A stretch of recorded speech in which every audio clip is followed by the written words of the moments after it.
बेटियों को पढ़ाते नहीं कहते हैं नीचे करके। से मेरा हाथ जोड़कर निवेदन है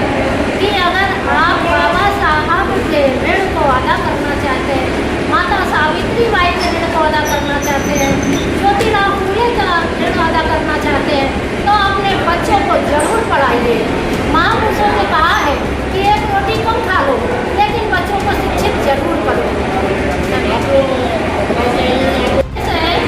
कि जब तक हमारा समाज शिक्षित नहीं होगा, शिक्षा में उन्नति नहीं होगी, तब तक हम लोग पिछड़े रहेंगे। इसी दिशा में हम स्नातक एमएससी प्रत्याशी हैं और हम चाहते हैं कि लोग हमारा सहयोग करें और हम चुनकर वहाँ विधान परिषद में पहुँचे, तो वहाँ जो सुझाव होते हैं शिक्षा से संबंधित, उसमें हम अपने विचार प्रस्तुत कर सकें, क्योंकि हम 22 सालों से शिक्षा के क्षेत्र से जुड़े हुए हैं और शिक्षा में कहाँ कहाँ कमी है